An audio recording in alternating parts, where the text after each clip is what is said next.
श्री गुरुवे नमः। आज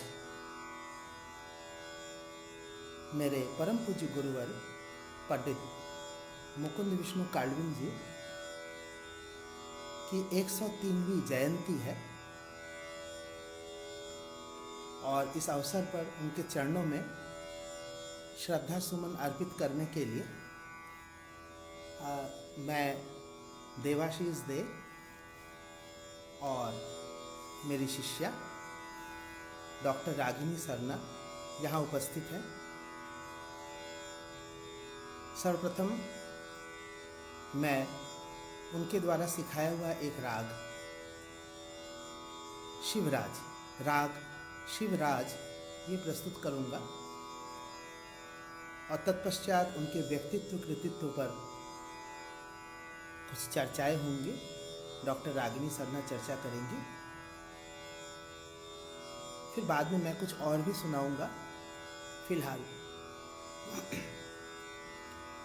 निवेदित कर रहा हूं राग शिवराज।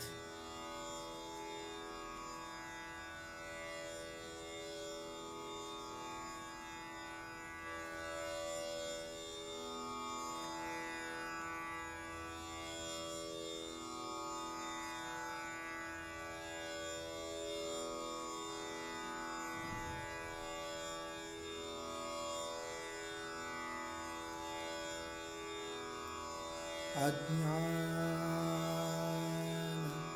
तिमिरान्धस्य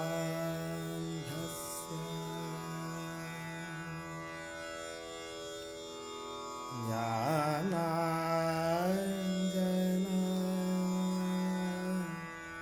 शलाकया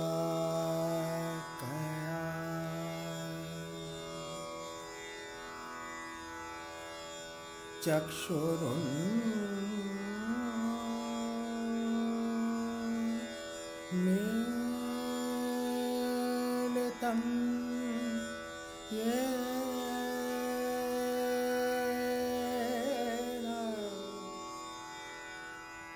चक्षुरुन्मीलितं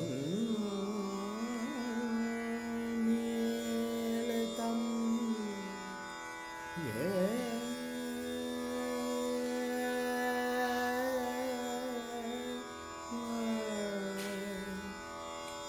तस्मै श्री गुरवे नमः।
नाथ कैसे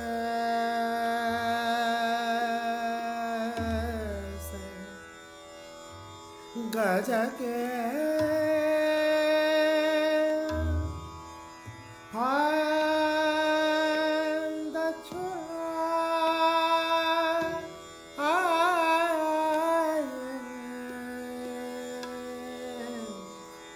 गरुड़ सवार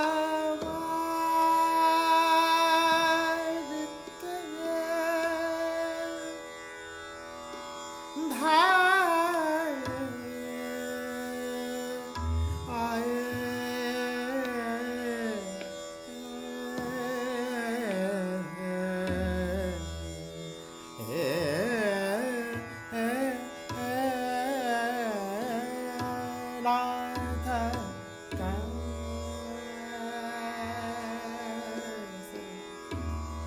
गज के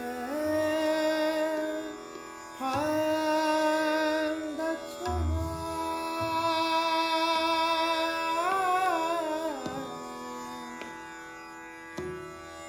गरुड़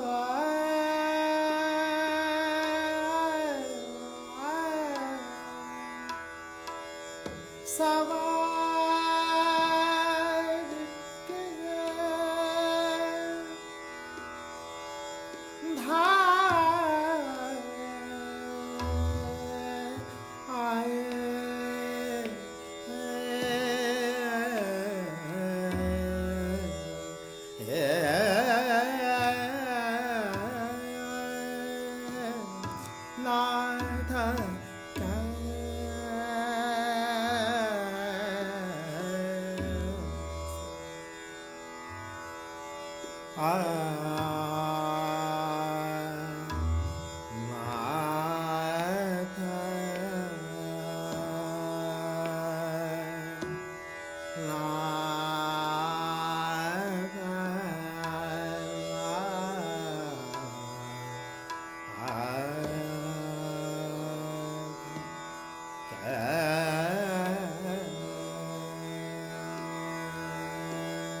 गज के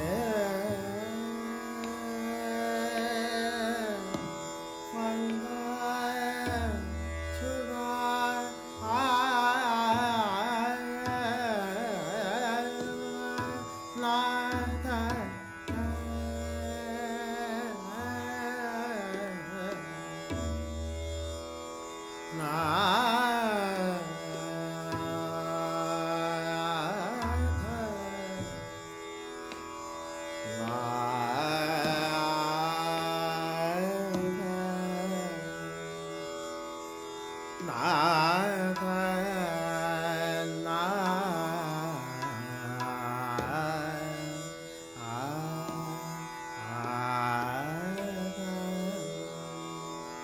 कैसे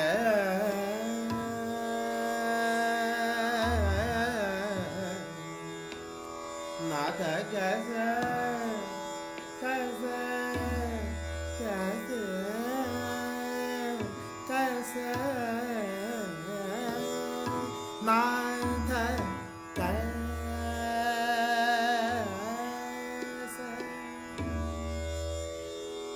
गज के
नाथ कैसे गज के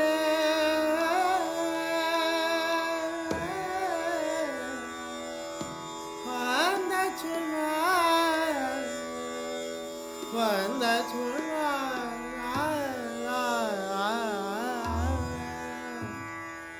गरुड़ सवार सवार किए धाय आए द्रौपदाय सुता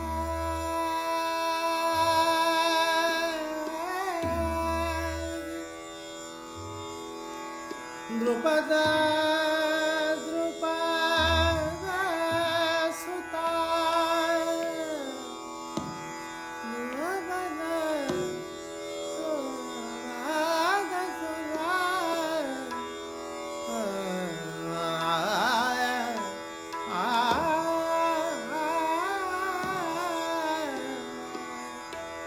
द्रुपदा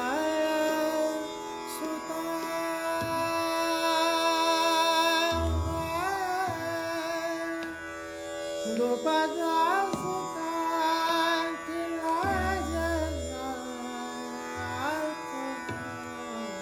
द्रुपदा द्रुपदा द्रुपदा सुता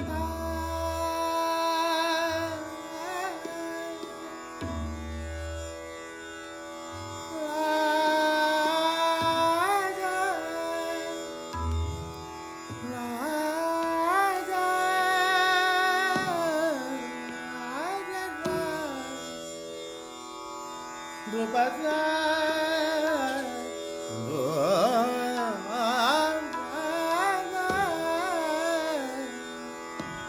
द्रुपदा सुता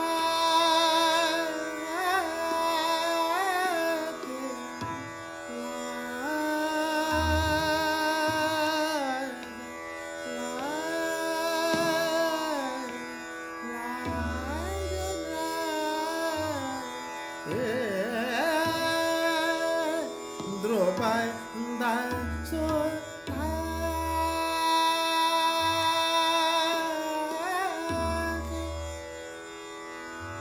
लाज लाज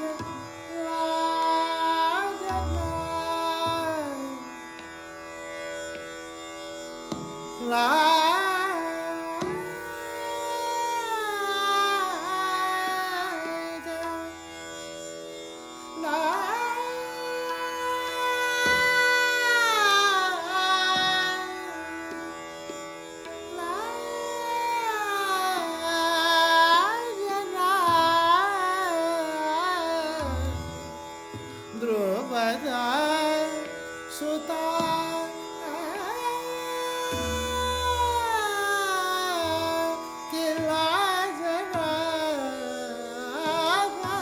द्रुपदा सुता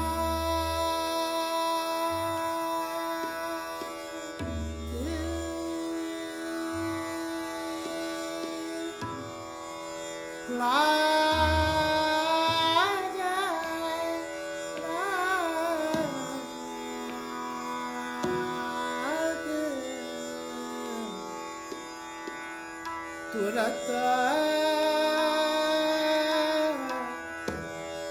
बड़ा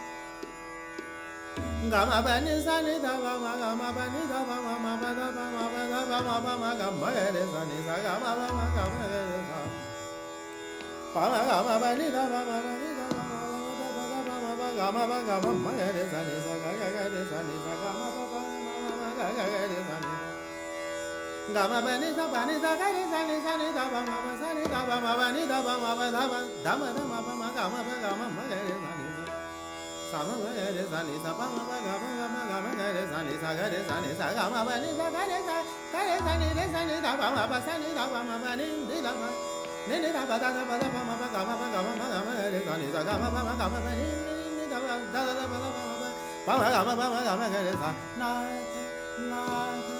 na ta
आज के इस अवसर पर मैंने एक छोटी सी रचना की है, दोनों चरण में निवेदित कर रहा हूँ।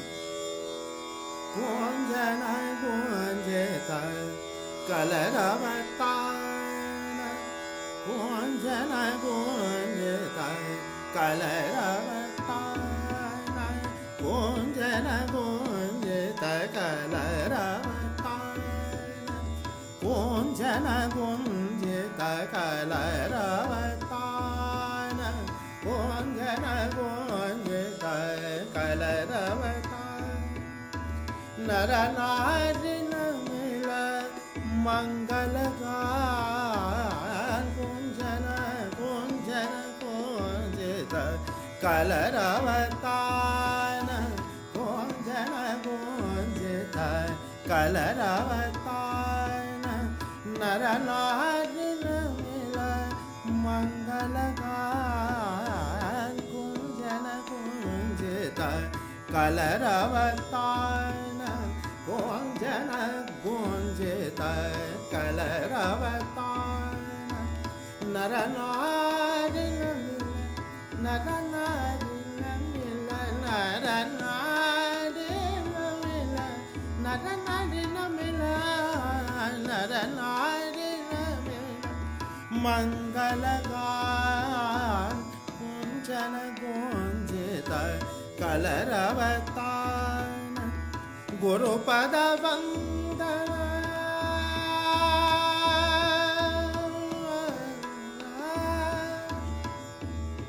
गुरुपद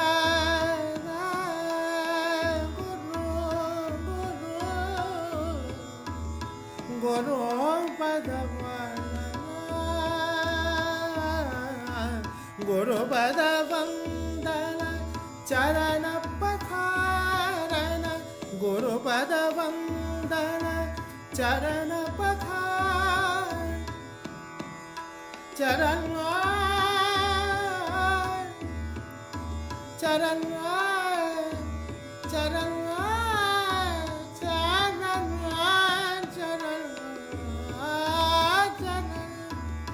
चरण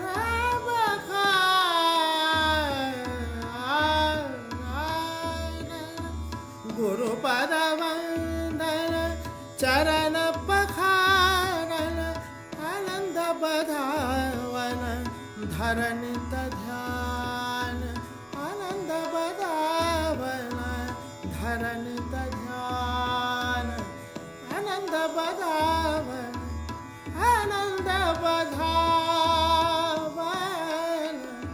आनंद आनंद बधावन धरनित ध्यान, गुंजन गुंजता कलरवतान, गुंजन गुंजता कलरवतान।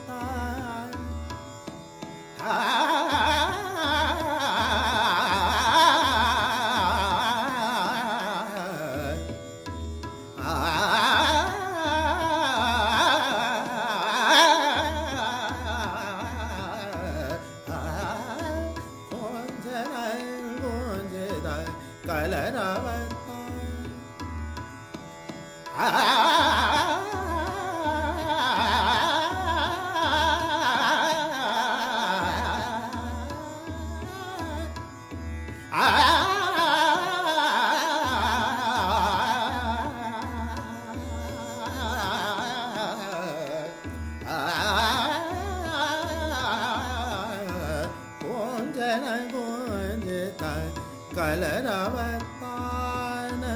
नर नारी मिल मंगल गान, गुंजन गुंजता कलरवतान।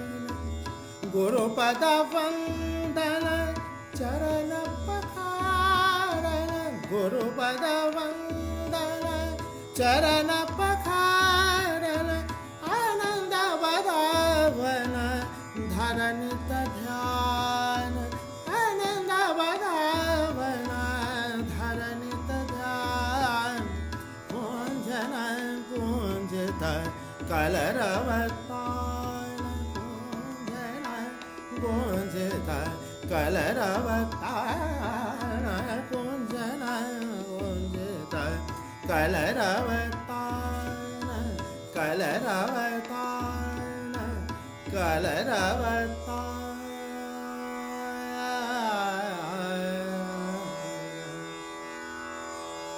ये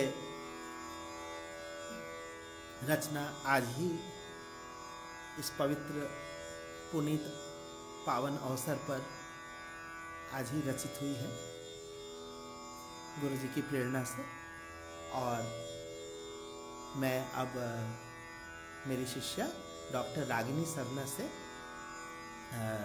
आग्रह करूँगा और कि आकर के वे अपनी जो पुस्तक है साधु तुम्हें प्रणाम, जिसमें उन्होंने मेरे गुरु जी के व्यक्तित्व कृतित्व पर बहुत ही खूबसूरत, बहुत ही अच्छा और सार्थक सटीक कार्य किया है, उसके बारे में भी बताएं और गुरु जी के जीवन के बारे में भी कुछ कुछ जो भी उसे जानकारी है वो आप सबके साथ साझा करें।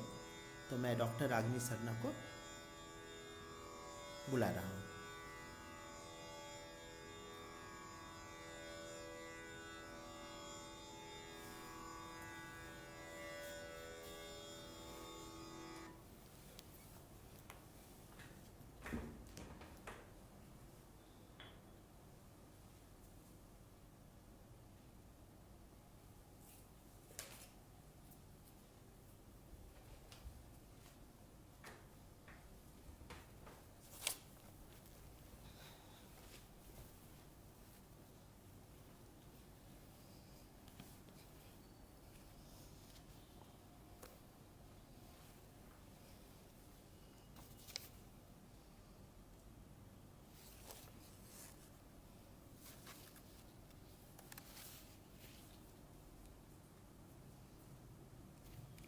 सभी को मेरा प्रणाम, नमस्कार।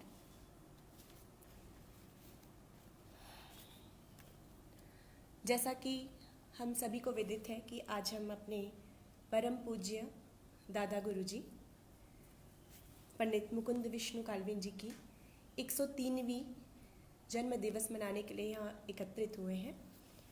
और अभी आपने गुरुजी का गाया हुआ राग शिवराज सुना। तो गुरुजी ने मुझे आज्ञा दी कि मैं दादा गुरुजी के विषय में कुछ बोलूं, कुछ बताऊं। खैर, ये उनके विषय में, गुरु के विषय में मैं क्या बता सकती हूं, क्योंकि कबीरदास जी भी कह गए हैं कि सब धरती कागद करूं, लेखनी सब बन राय, सात समुद्र की मसी करूं, गुरु गुण लिखा न जाए। तो जब महान संत कवि कबीरदास जी के लिए गुरु गुण को लिखना संभव नहीं था या बताना, बोलना संभव नहीं था, तो मैं उसके विषय में क्या बताऊंगी। हाँ, लेकिन फिर भी महान गुरु और संगीत साधक पंडित मुकुंद विष्णु काल्विन जी के जब बारे में मैंने ये पुस्तक लिखने के लिए सोचा और उसको जब पूर्ण किया, तो उस दौरान मुझे बहुत सारी ऐसी बातें उनके विषय में पता चलती गई। तो बस वो कुछ अनुभव आपके साथ साझा करूँगी। तो सर्वप्रथम हम दादा गुरुजी को हम अपनी तरफ से और आप सबकी तरफ से उनको जन्मदिन की बधाई देते हैं। मुझे विश्वास है कि वो हमें इस कार्यक्रम को सुन रहे होंगे और देख रहे होंगे कहीं ना कहीं से। तो आप सबकी तरफ से उनको हम प्रणाम निवेदित करते हैं। पंडित मुकुंद विष्णु काल्विन जी का जन्म 28 अगस्त 1917 को वाराणसी में हुआ था। तो मैं उनके जीवन के बारे में थोड़ी सी बातें बताना चाहूँगी कि पंडित जी के वो लोग मूलतः ग्वालियर के निवासी थे। उनका नाम था मुकुंद दामोदर काल्विंट। तो ग्वालियर में ही वो रहते थे और वो खुद भी बहुत माने उन्होंने संगीत सीखा भी था और वो गाते भी थे। और उस समय के विख्यात गुरु इनायत हुसैन खां साहब से उन्होंने संगीत की शिक्षा भी ली थी।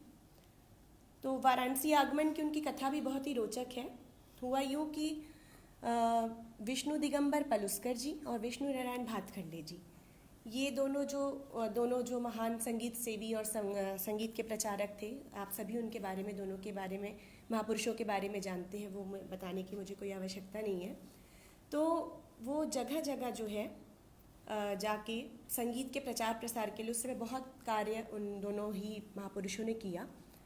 तो जब वो वाराणसी आए तो उन्होंने देखा कि बनारस ऐसे तो बहुत बड़ा गढ़ है, मतलब साहित्य संगीत का हमेशा से ही ये स्थली रही है बनारस, लेकिन उन्होंने ऐसा महसूस किया कि यहाँ पे कोई संस्था नहीं है। और दोनों ही जो पंडित जी थे उन्होंने वो विश्वास रखते थे कि एक संस्था रूप में अगर रहे तो वो संगीत का प्रचार प्रसार और उसका विस्तार और अच्छे तरीके से हो सकता है, क्योंकि उन्होंने बहुत सारे विद्यालय खोले, संस्थाएं खोली, मतलब जो भी संगीत का ये शिक्षण का स्वरूप उन्होंने उन दोनों की वजह से काफ़ी कुछ बदला।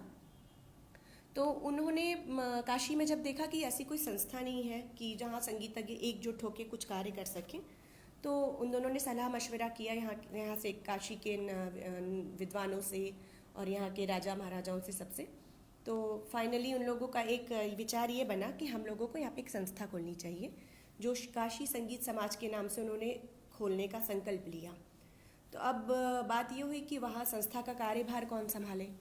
तो दोनों ने ही विचार किया, माने एक स्वर से उनका दिमाग यही गया कि जो ग्वालियर में पंडित जी हैं मुकुंद दामोदर काल्विंट जी, उनको हम रिक्वेस्ट करें कि वो काशी आए और संस्था का कार्यभार संभालें। फिर बात ये हुई कि अगर वो काशी आके कार्यभार संभालेंगे तो उनका योगक्षेम कौन वहन करेगा, मतलब अब उनको रहने की व्यवस्था, खाने पीने, हर चीज़ की, पूरे परिवार की व्यवस्था कौन करेगा। तो उस समय के राजा मुंशी माधवलाल जी थे यहाँ पे राजा, उन्होंने एकदम तुरंत ही कहा कि आप उनको बुला लीजिए, मैं सारा कुछ, उनकी व्यवस्था मेरी द्वारा रहेगी, मेरी हवेली में वो रहेंगे और मैं उनका सारा कुछ व्यवस्था करूँगा। तो बस उन्होंने पंडित पलुस्कर जी ने और भातखंडे जी ने इनको दामोदर काल्विंट जी को कहा कि आप ऐसा ऐसा हम लोग विचार कर रहे हैं और आप वाराणसी आ जाइए और ऐसे ऐसे संस्था का कार्यभार संभालिए। तो पंडित जी तुरंत तैयार हो गए, भाई उन पलुस्कर जी और भातखंडे जी की बात को कौन टालेगा। तो वो आ गए, 1905 में वो वाराणसी आ गए और आके यहाँ पे काशी संगीत समाज इस संस्था की स्थापना हुई, जिसमें उसका पूरा कार्यभार मुकुंद दामोदर काल्विंट जी, जो पंडित मुकुंद विष्णु काल्विंट जी के दादाजी थे, वो सारा कुछ कार्यभार उनका वही संभालते थे संस्था का। तो उसमें संस्था में काफ़ी कार्यक्रम हुए, पलुस्कर जी के भी कार्यक्रम और उस समय के जितने भी बड़े बड़े संगीतज्ञ थे सबके कार्यक्रम निरंतर होते रहते थे। ये संस्था अभी भी है और इस संस्था में बहुत सारी, मतलब पुरानी चीज़ें, संगीत के जितनी भी पुरानी चीज़ें हैं, मैंने अपने रिसर्च के समय भी वहाँ से बहुत सहयोग लिया था, सब कुछ वहाँ पे है। तो खैर, तो यहीं पे पंडित जी आ गए और फिर उनके पुत्र विष्णु मुकुंद दामोदर काल्विंट, ये पंडित माने दादा, हमारे दादा गुरुजी के पिताजी थे। तो उनका जन्म भी वाराणसी में ही हुआ और वो भी स्वयं भी बहुत अच्छा गाते थे, वो ठुमरी, दादरा, ये सारी चीज़ें बहुत अच्छी गाते थे। और उस समय भारतेंदु नाट्य मंडली थी, उससे भी वो जुड़े हुए थे, नाटकों में संगीत भी देते थे और खुद भी गाते थे। तो इन्हीं के घर पुत्र रत्न की प्राप्ति हुई, जो हमारे दादा गुरुजी पंडित मुकुंद विष्णु काल्विंट जी। और जब इनका जन्म हुआ तो किसी ने, वो बहुत छोटे बालक थे, रो रहे थे, तो किसी ने कहा कि अरे तुम दादाजी की तरह लगता है ये बनेंगे। तो इसलिए उनका नाम जो था उनके दादाजी और उनके पिताजी के नाम को कंबाइंड करके उनका नाम रखा गया। तो अब सांगीतिक परिवार तो था ही, तो उनकी शिक्षा दीक्षा घर में ही, जो मतलब भजन और ये सारी कीर्तन, ये सारी चीज़ें तो वो लोग करते ही थे, तो वो सीखने भी लग गए। इसके बाद ये अयोध्या, उनका अयोध्या जाना हुआ, वो उनका माने एक टर्निंग पॉइंट था उनकी लाइफ का, क्योंकि वो अयोध्या गए तो वहाँ पे उन्होंने 10 दिन का उत्सव होता था दशहरे पे।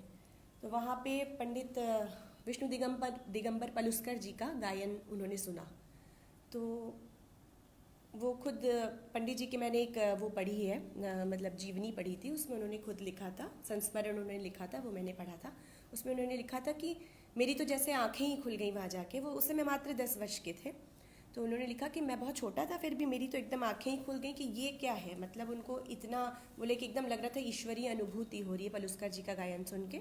तो उनके पिताजी उनको मिलवाने ले गए पलुस्कर जी से। तो पलुस्कर जी ने पूछा, अरे ये कौन है? तो उन्होंने बताया कि मेरा पुत्र है। तो बोले अच्छा अच्छा, ये तो मतलब पलुस्कर जी के जो मित्र थे जो वाराणसी आ गए थे, उनके दादाजी, बोले अच्छा अच्छा, ये तो उसका नाती है, वाह वाह, बहुत आगे बढ़ो। फिर उन्होंने खूब उनको आशीर्वाद दिया।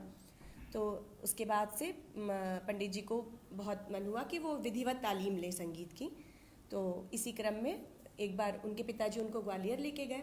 वहाँ पे राजा भैया पूछ वाले से उनकी माने उन्होंने वो जाके उनसे मिले। तो मिलने के बाद उनको लगा कि नहीं, मुझे यहाँ सीखना है। तो ऐसा उनका जब विचार आया, उस समय मात्र 14 वर्ष की उनकी अल्पायु थी। तो उस समय तक वो भातखंडे जी की पुस्तक से उन्होंने बहुत सारी चीज़ें अपने से ही तैयारी कर ली थी। तो वहाँ पे माधव संगीत विद्यालय था ग्वालियर में। तो राजा भैया पूछवाले जी से इनके पिताजी ने रिक्वेस्ट की कि पंडित जी, आप, मैं बालक आपके पास सीखना चाहता है, मैं उसको आपके पास ले छोड़ना चाहता हूँ। तो ये बात थी कि अब 14 वर्ष की अल्पायु थी, अकेले कैसे रहेंगे, क्या करेंगे। लेकिन चूंकि उनके अंदर दृढ़ इच्छा थी कि संगीत को सीखें और आगे बढ़ाएं, तो वो बोले कि नहीं, मैं रह लूँगा। तो पिताजी उनके वहाँ पे उनको छोड़ के आ गए। वहाँ पे उनकी विधिवत तालीम प्रारंभ हुई और माधव संगीत विद्यालय से उन्होंने, वहाँ पे भी वो सीखते थे और राजा भैया जी के पास भी सीखते थे। और साथ ही साथ ग्वालियर में उन्होंने नारायण राव गुणे जी से, सदाशिव राव अग्निहोत्री जी से, ऐसे कई लोगों से वहाँ पे उन्होंने शिक्षा प्राप्त की। और फिर सीखते सीखते वो था कि वहाँ पे था कि 6 वर्ष लगातार आपको सीखना है, मैंने बीच में आप छोड़ नहीं सकते हैं। तो खैर वो उनकी तालीम चल रही थी। उसी दौरान पंडित श्री कृष्ण नारायण रातन जनकर जी, जिनको अण्णा साहिब भी कहते थे लोग प्यार से, तो पद्म भूषण रातन जनकर जी, जो उस्ताद फैयाज खाजी और भातखंडे जी के सुयोग्य शिष्य थे, तो वो प्रतिवर्ष वहाँ पे परीक्षा लेने के लिए जाते थे माधव संगीत विद्यालय में। तो हमारे दादा गुरुजी पंडित काल्विन जी की परीक्षा उन्होंने कई बार ली और हर बार वो आते थे तो कहते थे कि अरे तुम तो उसके पुत्र हो ना, मतलब बहुत खुश होते थे उनका गाना सुन के। तो उनको भी लगता था। और ऐसा उस समय की परीक्षा ऐसी नहीं होती थी कि बस गए एक दिन में 2 घंटे में की ट्रेन है, परीक्षा जल्दी जल्दी कंप्लीट कर लो, ऐसा नहीं। वो परीक्षाएं लंबी चलती थी, कई कई दिन तक चलती थी। तो उस क्रम में जो परीक्षक आते थे उनका गायन होता था, उनसे कुछ शिक्षा दीक्षा बातचीत सारी चीज़ें आपस में होता था, आदान प्रदान सांगीतिक विचारों का। तो पंडित जी सुनते थे उनको मतलब उनका कुछ लगता था कि ये तो कुछ अलग ही बात सारी बता रहे हैं। मैंने उनको बहुत उनकी गायन शैली और उनका संगीत को देखने समझने का नज़रिया उनको बहुत आकृष्ट करता था। और उनके अंदर बड़ी इच्छा, तीव्र इच्छा मैंने जागी कि मुझे इनसे भी सीखना है, पर कोई सुयोग नहीं बन पा रहा था। तो एक दिन अचानक ही, जब चूँकि अगर इच्छा हो कुछ करने की तो कुछ ना कुछ सुयोग बन ही जाता है। तो ऐसा सुयोग हुआ कि उन्होंने खुद ही कहा, रातन जनकर जी ने इनको राजा भैया पूछवाले जी को, कि ये बालक तुम मुझे दे दो। तो उन्होंने कहा कि ले लीजिए। अब उस समय मतलब उन्होंने भी बहुत प्यार से उनको कि अच्छा, आपके पास ले जाना चाहते हैं आप ले जाइए। उस समय पंडित जी की आयु थी 19 वर्ष। तो वो फिर तो अब वो तो बहुत खुश हो गए क्योंकि उनको इच्छा थी ही कि वो उनसे सीखे। इस प्रकार उनका ग्वालियर की शिक्षा दीक्षा के बाद उनका लखनऊ जाना हो गया। अब लखनऊ जाने के बाद वहाँ पे उनकी एक अलग तरह की तालीम और गायकी की शिक्षा प्रारंभ हुई, जो 2-3 वर्ष सीखने के बाद ही रातन जनकर जी ने एक दिन उनको आकर कहा कि ऐसा है कि वहाँ पे जो मैरिस कॉलेज है, मतलब इस समय भातखंडे संगीत विद्यालय जो है लखनऊ में, वहाँ के ये रातन जनकर जी प्रिंसिपल थे। तो उन्होंने कहा कि तुमको जो है शिक्षा के साथ साथ तुमको शिक्षा देना भी है, वहाँ सिखाना भी है।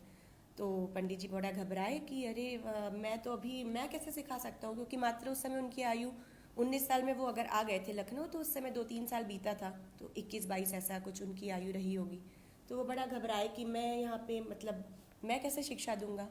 तो अब वो चूँकि उनके गुरु थे तो उनकी आज्ञा लेकिन उनको माननी तो थी ही। और उन्होंने भी, गुरु की भी बात ऐसी कि उन्होंने कहा कि तुम सिखाओ, बाकी सब मुझ पे छोड़ दो, मैं देख लूँगा। तो अब जब इतनी बड़ी बात गुरु बोल दें कि नहीं तुम मैं जो तुमको बोल रहा हूँ तुम करो, बाकी सब मेरे ऊपर छोड़ दो, तुम्हें कोई चिंता करने की आवश्यकता नहीं है। तो इस प्रकार से उनका सीखने का क्रम और साथ ही साथ सिखाने का क्रम भी दोनों शुरू हो गया। और इस प्रकार वहाँ पे उन्होंने बहुत वर्षों तक मैंने कॉलेज में तो सिखाया ही, साथ ही साथ उसी बीच उनका विवाह भी हो गया। तो और पारिवारिक जिम्मेदारी भी उनके ऊपर बहुत थी, काफ़ी बड़ा परिवार था। तो उन्होंने साथ ही साथ जैसे शाम के समय वो ट्यूशन्स मैंने जाके घर में भी सिखाते थे विद्यार्थियों को, और बाकी अपना दिन भर कॉलेज में रहते थे और अपनी शिक्षा का क्रम तो उनका चल ही रहा था। तो इस प्रकार वहाँ पे 12 साल, काफ़ी साल तक मतलब वो वहाँ रहे। इसके बाद एक बार ऐसा हुआ कि बनारस में पंडित जी आए, उनका कार्यक्रम राजा भैया पूछवाले जी का कार्यक्रम था उनके गुरुजी का, तो उन्होंने इनको भी बुलवा लिया कि तुम भी आ जाओ। तो वो पीछे बैठ के गुरुजी के पंडित जी भी गा रहे थे, तो गाते वहाँ पे लोगों ने सुना, उनको बहुत सराहा, बहुत अच्छा लगा सबको। फिर वो चले गए वापस। फिर कुछ दिन बाद उनके पास खबर आई कि वाराणसी में एक उसकी आवश्यकता है, मतलब वसंत कन्या महाविद्यालय है, वहाँ पे एक संगीत शिक्षक की आवश्यकता है, लेक्चरर की। तो उन्होंने कहा कि मैंने किसी ने उनको खबर भिजवाई कि आप यहाँ आ जाइए, वाराणसी आके आप यहाँ पे ज्वाइन कर लीजिए। तो इन्होंने अपने गुरुजी से परमिशन ली कि मैं क्या करूँ, और आर्थिक संकट तो था ही, बहुत बड़ा परिवार भी था, उनको उस तरह से करना था। तो गुरुजी के पास आए, मतलब रातन जनकर जी के पास आए। तो उन्होंने बोला कि गुरुजी क्या मैं ऐसा हुआ है तो मैं क्या करूँ। तो उनके गुरुजी ने ऐसे ही मैंने परीक्षा लेने के लिए ही उनसे पूछा, बोला अच्छा ठीक है, मान लो मैं मना कर दूँ तो पंडित जी एकदम सीरियस हो गए। बोले कि अगर आप मुझे एक बार कह दें कि तुमको नहीं जाना है, मुझे तुम्हारी आवश्यकता है, तो फिर तो कोई सवाल ही नहीं है। अब बस रातन जनकर जी की आंखों में एकदम आंसू आ गए। वो बोले कि नहीं ऐसा कुछ नहीं। वो खुद ही वहाँ के प्रिंसिपल को फिर उन्होंने चिट्ठी लिखी कि ऐसे ऐसे मेरा विद्यार्थी है, ये मैं उसको यहाँ भेज रहा हूँ। और इस प्रकार से उनका वाराणसी आगमन हो गया सन 1948 में, जब वो उनकी आयु जो थी 31 वर्ष थी। फिर वाराणसी आकर वसंत कन्या महाविद्यालय में ये लेक्चरर के पद पर नियुक्त हुए। और फिर साथ ही साथ शाम के कुछ दिनों बाद शाम के चूँकि उनको सिखाने का उनके गुरुजी ने ही उनको ये आदेश दिया था कि तुम सीखने के साथ सिखाओ, तो वो एक उनकी आदत में, उनकी हैबिट में और उनकी उसमें हो गया था कि नहीं, मैं जो कुछ भी सीखूंगा वो स्वयं के लिए नहीं बल्कि वो देने के लिए, क्योंकि उनके जो भी गुरु थे वो देने में विश्वास रखते थे। तो उन्होंने सोचा कि नहीं, जो कुछ भी मुझे आता है मैं दूसरों को सिखाऊंगा, बांटूंगा। इस प्रकार उनके बहुत सारे उन्होंने शिष्य तैयार किए। तो शाम के समय वो एक वहाँ पे संगीत विद्यालय और था, भारतीय संगीत विद्यालय, जो वहाँ के वसंत कल्याण कॉलेज के प्रिंसिपल ने ही वो खोला था विद्यालय। तो वहाँ पे भी वो शिक्षा दीक्षा देते थे शाम के समय और दिन के समय कॉलेज में। और साथ ही साथ उनके साथ उस समय पंडित वीजी जो, पंडित जसराज जी, ठाकुर जयदेव सिंह जी, M.R. गौतम जी, सबके उनके एकदम पारिवारिक संबंध थे, उनसे बहुत ही घनिष्ठ संबंध थे। साथ ही साथ विद्यालय में बहुत ही उच्च कोटि की नृत्य नाटिका में वो संगीत भी देते थे, जिसको एक बार की घटना है कि पंडित ओंकारनाथ ठाकुर जी ने एक नृत्य नाटिका का वो देख रहे थे, आके चीफ गेस्ट शायद होंगे या आए होंगे विद्यालय में। तो सुनते सुनते उनकी आंखों में भी आंसू आ गए, बोले कि अरे इतना सुंदर संगीत मैंने वो दिया है। तो उनसे खूब उन्होंने भी बहुत ज़्यादा उनकी तारीफ़ की। और इस तरह से तो और इस प्रकार हमारी इनका संगीत का फिर जब इनका रिटायरमेंट हो गया यहाँ से वसंत कन्या महाविद्यालय से, उसके बाद वो घर पे ही बहुत विद्यार्थियों को शिक्षा दीक्षा इस तरह से उन्होंने देने लग गए। तो हमारे गुरुजी पंडित देवाशीष डे जी, उन्होंने गुरुजी ने मुझे अपने गुरुजी के बारे में बहुत सारी चीज़ें बताई हैं। तो सन 1989 में मतलब गुरुजी उनके पास सीखने गए। तो उसकी भी एक बहुत इंटरेस्टिंग सी स्टोरी है कि गुरुजी ऐसे पहले पंडित पशुपति नाथ मिश्रा गुरुजी से उन्होंने विधिवत तालीम ली है। और उसके बाद गुरुजी हमेशा से ही बताते थे कि वो बहुत सारे जितने भी बनारस में सांगीतिक आयोजन होते थे, चर्चा, परिचर्चा, आयोजन, गायन, वादन, कुछ भी तरह के कार्यक्रम, वो ज़रूर जाते थे हर कार्यक्रम में। तो बहुत सारे कार्यक्रमों में जाते थे, तो उन्होंने पंडित मुकुंद विष्णु कालविन जी को कई बार सुना और उनकी वो गायन शैली और उनकी जो अलग तरह की जो भी उनकी सोच विचार संगीत को लेकर था, उससे वो बहुत ज़्यादा मतलब उनको बहुत अच्छा लगता था और उनको लगता था कि मुझे इनसे भी सीखना चाहिए। तो इस प्रकार काशी हिंदू विश्वविद्यालय में उन्होंने उनको जब एक बार सुना, कई बार सुना था पहले भी, लेकिन उस बार सुनने के बाद वो कुछ रेयर राग पे उनका एक सेमिनार चल रहा था वहाँ पे, तो उसमें जब उन्होंने सुना तो उन्होंने प्रण कर लिया कि नहीं, मुझे इनसे भी सीखना है। तो इस प्रकार जाके वहाँ पे उनसे मिले। वो सब बहुत सारी कहानियाँ हैं, तो अभी मैं सारा कुछ तो नहीं बता पाऊँगी। अभी गुरुजी का गायन भी होगा, उसके बाद मैं कुछ और बातें, अब मैंने कालविन गुरुजी के बारे में कुछ बातें तो बताई, अब उनके परिवार के बारे में और पुस्तक लिखते समय कौन कौन सी बातें हुई, क्या हुई, ये सारी बातें मैं अभी थोड़ी देर बाद बताऊंगी गुरुजी के गायन के बाद। तो हाँ, एक लास्ट अभी एक और बात बता के मैं आपको समाप्त करती हूँ कि गुरुजी वहाँ पे सीखने लग गए, ये तो क्रम चला। उसके बाद पंडित मुकुंद विष्णु कालविन जी की मृत्यु से 2 दिन पूर्व जो है, वहाँ पे गुरुजी हमेशा उनके घर तो जाते ही थे, तो एक उनकी चर्चा परिचर्चा हो रही थी आपस में, तो एक उन्होंने दादा गुरुजी ने उनको बोला कि मेरे दिमाग में कुछ नवीन राग की संकल्पना आ रही है। सोचिए, मृत्यु से 2 दिन पूर्व भी उनके अंदर संकल्पना थी। खैर, तो वो उस समय उन्होंने बोला कि कुछ मेरे दिमाग में ऐसी संकल्पना आ रही है, तो गुरुजी को उन्होंने सुनाया कि देखो ऐसे ऐसे ऐसे ये इस राग का स्वरूप मेरे मन में बन रहा है।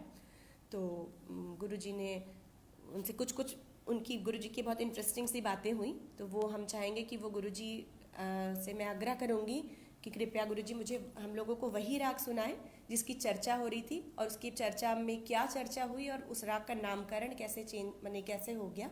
नाम मैं बता दे रही हूँ, मुकुंद प्रिया। तो ये नाम कैसे बना और चर्चा क्या हुई, ये गुरुजी थोड़ा बताएं आपको, और ये राग हम लोगों को थोड़ा सुनाएं। धन्यवाद।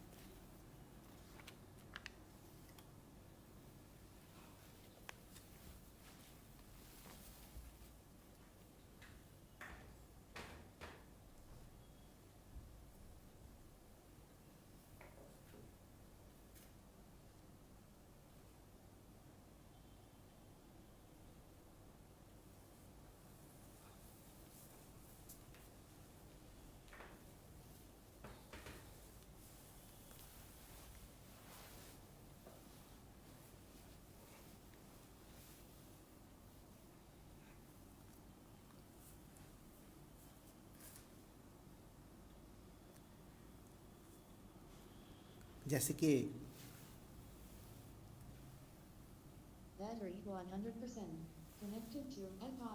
डॉक्टर रागिनी सरना जी ने बताया कि वास्तव में बहुत ही एक इंटरेस्टिंग बात है। वो जाड़े का दिन था, गुरुजी बाहर गेट के ठीक थोड़ा पहले ही उसी जगह पे धूप खा रहे थे।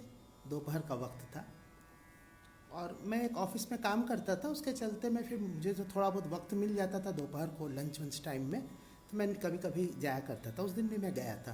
पूर्णतः स्वस्थ थे, चैतन्य थे, सब स्वस्थ थे। तो वहाँ बैठे बैठे कुछ बातें वो हमको बताते रहते थे। इसी में उन्होंने कहा कि देखो एक राग की संकल्पना मेरे दिमाग में चल रही है।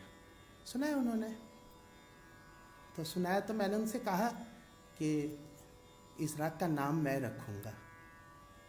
तो ऐसे वो बहुत गंभीर प्रकृति के व्यक्ति थे और सबको इतना बातचीत करना और इस तरह से उनके साथ बहुत अलाउ नहीं करते थे। गंभीर प्रकृति के व्यक्ति थे और बहुत ही व्यक्तित्ववान पुरुष थे, लेकिन मेरा उनसे कुछ अलग आत्मीय संबंध हो गया था।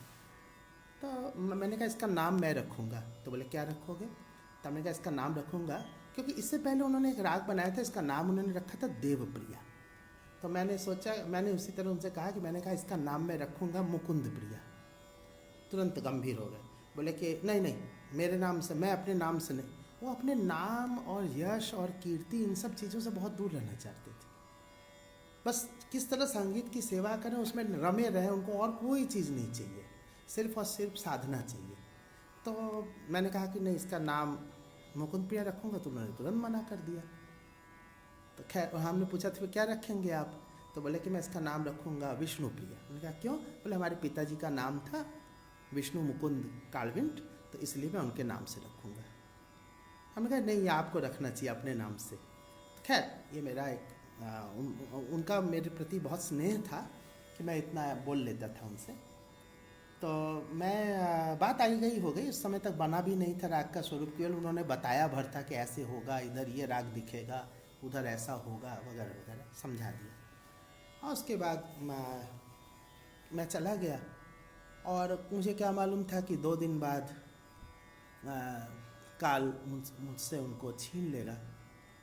तो खैर जो भी हुई, तो फिर मैं दिमाग में आया, मैंने कहा कि नहीं, भले ही उन्होंने कहा था कि नाम मेरे उसमें मत रखना, लेकिन मैं ही रखूँगा। मैंने उसका नाम मुकुंद प्रिया रखा। और उनकी पहली पुण्यतिथि पर इस राग को, उस पहली पुण्यतिथि तो नहीं, उसके बाद एक और समारोह हुआ था काशी संगीत समाज में। और काशी संगीत समाज में उनके एक चित्र का, वीथी का जो चित्र गैलरी है, उसमें उनके चित्र लगाए जाने थे। इस अवसर पर मुझे गाने के लिए उस समय स्वर्गीय रस्तोगी जी थे, उन्होंने आग्रह किया था, हमसे कहा था कि आप आकर के वहाँ पे अपने गुरु जी के चित्र के अनावरण के अवसर पर आप गाइए। तो मैं वहाँ पे गाया। तो मैंने ये बंदिश वगैरह बना करके मैंने गाया, राग मुकुंद प्रिया ही नाम रखा। और मैंने प्रयास किया कि उनके व्यक्तित्व को निरूपित करते हुए, उनके व्यक्तित्व को प्रदर्शित करते हुए उसका कैसे कुछ शब्दों में उसको मैं अपनी भावना को उनके व्यक्तित्व के साथ जोड़ सकूं। तो मैंने इस राग में बंदिश बनाई कि साधो तुम्हें प्रणाम, जस कीरत से दूर रहे। ये उनकी सबसे बड़ी बात थी कि यश और कीर्ति, ये सब चीज़ तो उनको छू के नहीं गई थी, इसकी चाह उनको छू के नहीं गई थी। बस केवल सोचते थे कि कैसे संगीत और में आगे और निकल जाए, उनकी यात्रा कैसे संगीत में और आगे चले। ये दुर्लभ बातें हैं, इसके बारे में डॉक्टर रागिनी सरना ने कुछ बताया भी है और भी बताएगी आगे। फिलहाल मैं उस राग को गाता हूँ। राग का नाम है मुकुंद प्रिया, विलंबित एक ताल। साधो तुम्हें प्रणाम, जस कीरत से दूर रहे, साधे सुरन को साचो। और इसके बाद मैंने जो छोटा ख्याल बनाया, उसमें उनके नाम को लेते हुए, मुकुंद नाम था उनका, और इसलिए उनके नाम से लेते हुए मैंने ये कल्पना की कि माधो मुकुंद मदन मुरारे, कित जा बसे हो मोहन प्यारे। कृष्ण से विरह और गुरु जी से विरह दोनों को जोड़ने का एक प्रयास था। आगे अंतरा है कि जह चितवत तह सूनो लागत, दरस दिखा जा नयन सफल करवारी। तो थोड़ा चरणों में निवेदित कर रहा हूँ, गुरुजी जहाँ भी हैं मुझे आशीर्वाद दें, इस कामना के साथ।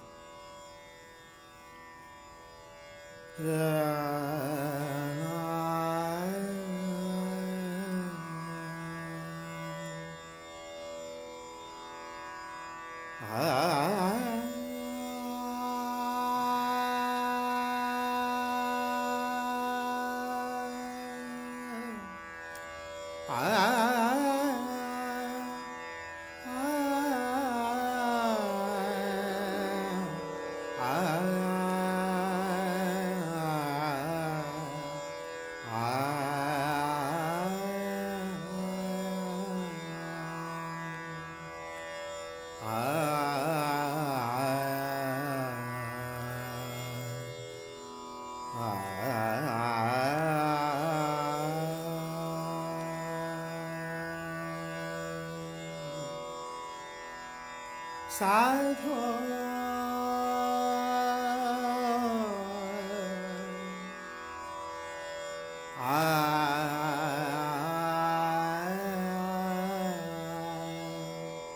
साधो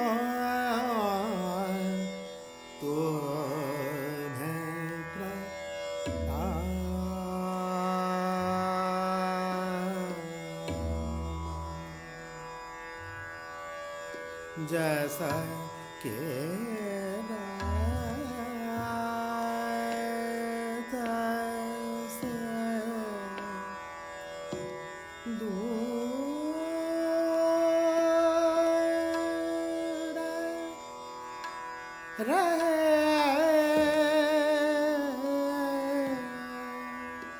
साधे सुरन पो सा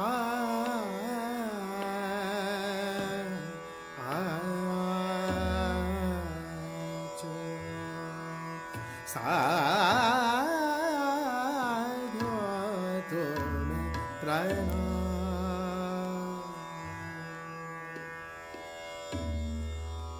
जैसा के रहता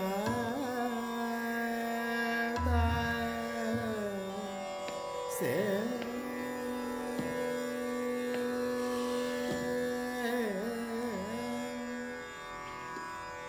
दूर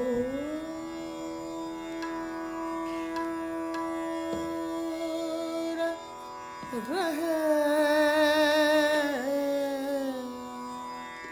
सारे सुर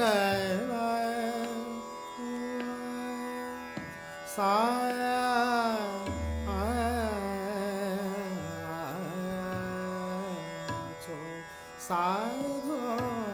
तुम प्रणाम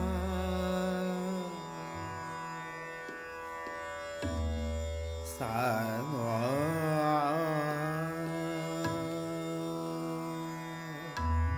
तुम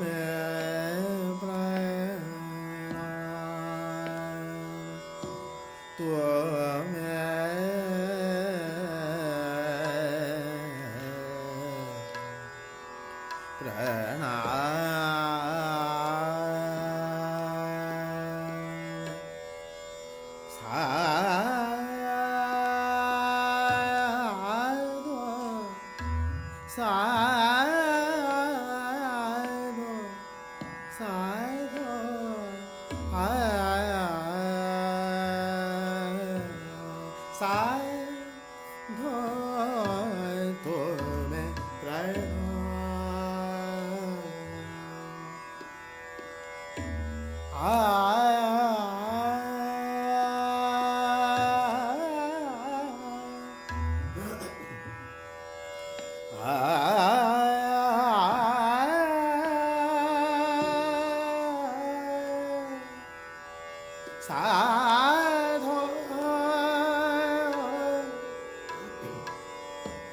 तुम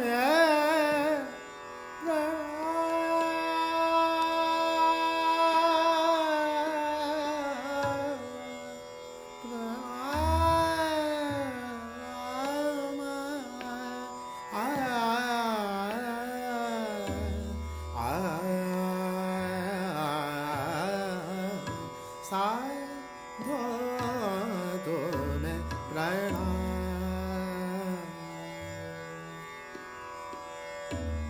जैसा के रहता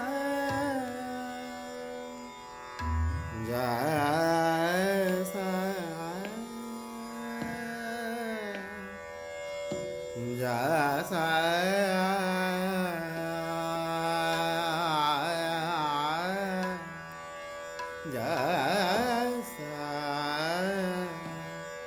जैसा के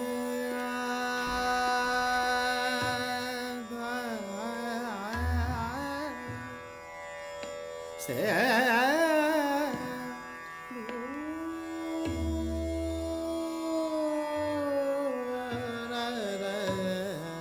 साधो तुम प्रणाम साधो तुम प्रणाम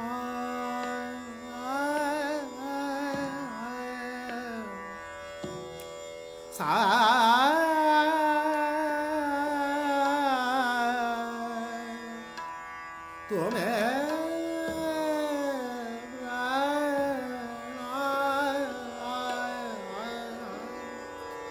साधे सुर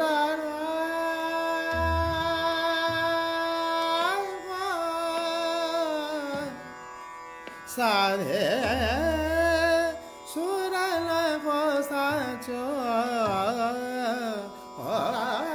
जीवन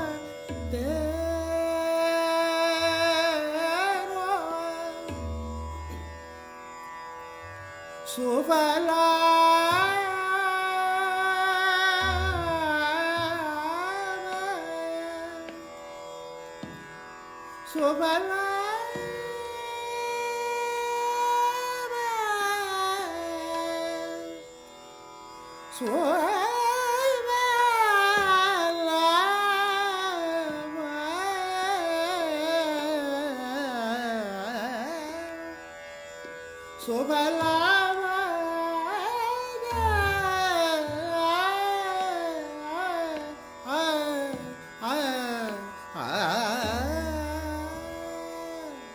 जैसा जीवन तेरो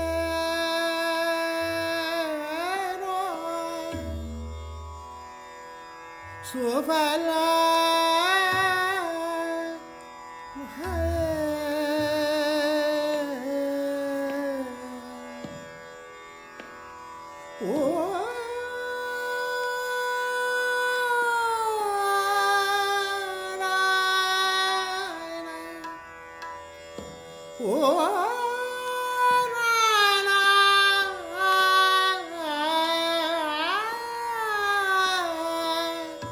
सकल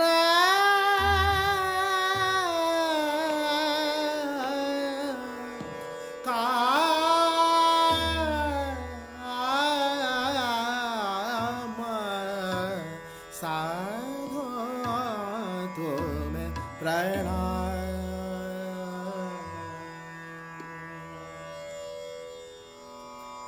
माधो मुकुंद मदन मुरारे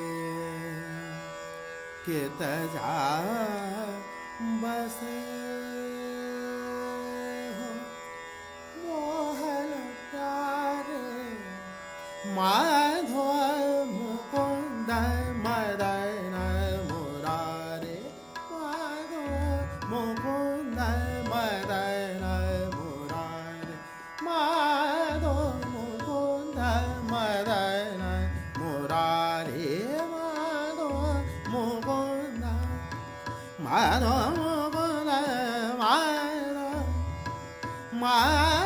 मुकुंद माधो मुकुंद मदन मुरारे माधो मुकुंद मदन मुरारे कित जा बसे कित जा बसे ओ कित जा बसे कित जा बसे ओ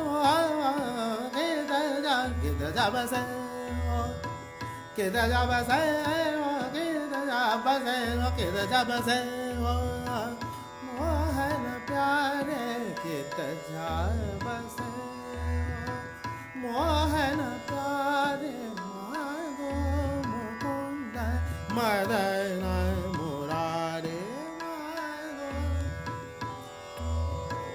गा मा नी सा नी धा पा मा पा सा नी धा पा मा नी धा पा धा मा धा मा पा मा गा मा गा रे सा माधो माधो माधो मुकुंद मदन मुरारे जहाँ चितवता तह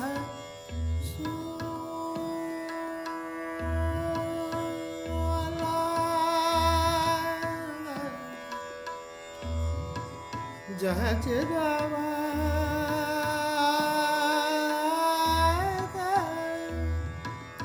जहाँ चितवता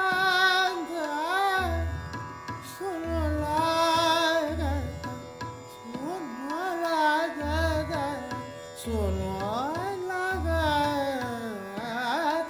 जहाँ चितवता तह सुनो लागता जहाँ चितवता तह सुनो लागता दरस दिखा दरस दिखा दरस दिखा दरस दिखा दरस दिखा दरस दिखा दरस दिखा दरस दिखा दरस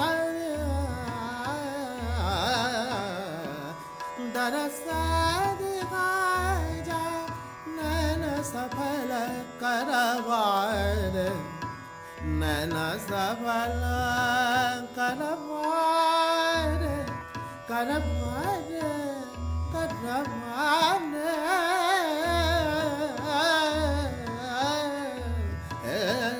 जहाँ चितव तथा सुनो लागा जहाँ चितव तथा सुनो लागा दरस दिखा जा नैन सफल करवार माधो मुकुंद मदन मुरारे माधो मुकुंद मदन मुरारे Madho Mukund pani sa ga ni sa ni re sa ni da ba ma ba sa ni da ba ma ba ni da ba da da ma ba ba ga ma ga sa ni da ga ma ba ni da sa ni da ba ni da ba ma da ba ma ga ma ga ma ga re sa ni sa ga ma ni sa ba ni sa ga ni sa ni re ni sa ni da ba ma ga ma ba sa ga ma ba sa ma do pa ni sa ni da ba ma ba sa ni da ba da ma ga ma ga re sa ni da ga ma ba ni da ni sa ga ma ba ni da ni sa ga ma ba ni da mukunda madana murare madho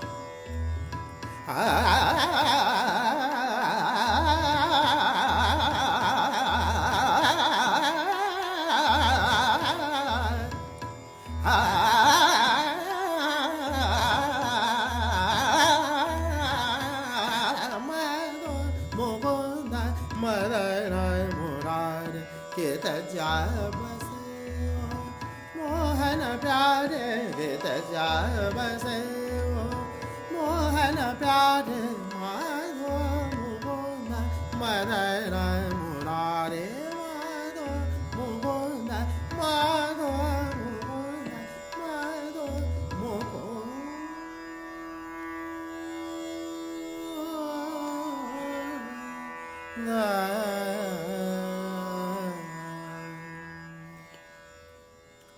ये इसी रचना के जो आरंभिक पंक्तियां हैं, साधो तुम्हें प्रणाम, उसी को मैंने रागिनी की पुस्तक के लिए शीर्षक सजेस्ट किया था और बहुत ही अनुपम कार्य हुआ है ये। और हम लोगों ने उनके 100 वर्ष पूरे होने पर जो शतकोत्सव मनाया था, उसी में इसका विमोचन भी हुआ। और क्या क्या हुआ क्या नहीं हुआ तो रागिनी से ही सुनते हैं।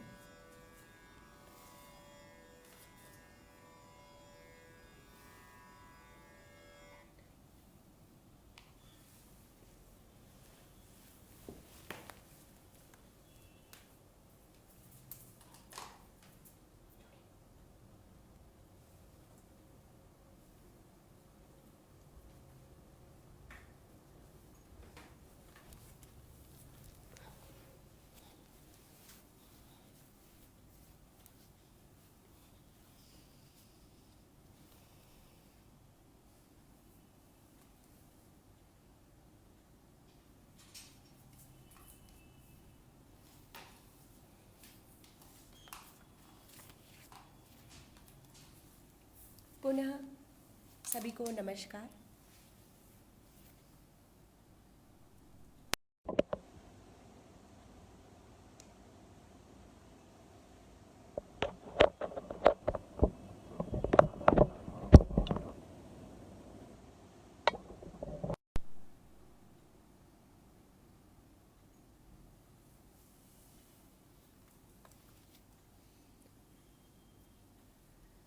पुनः सभी को नमस्कार, प्रणाम।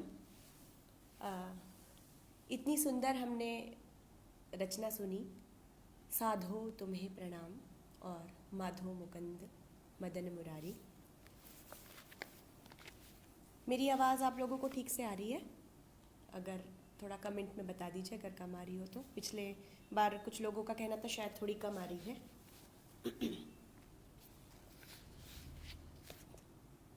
तो पंडित मुकुंद विष्णु काल्विन जी के विषय में मैंने अभी बताया थोड़ी देर पहले। अब पुनः हम उनकी पुस्तक के विषय में कुछ चर्चा करते हैं। पहले मैं पुस्तक आपको दिखा दूं। आप लोगों में से बहुत सारे लोगों के पास ये पुस्तक है, दिख रहा है स्क्रीन पे ठीक से?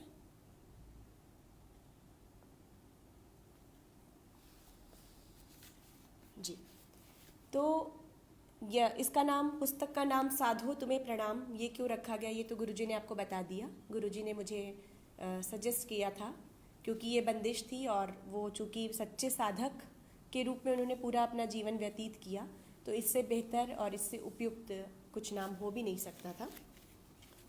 आवाज़ आ रही होगी ना? कमेंट में बता दीजिएगा प्लीज़। जी।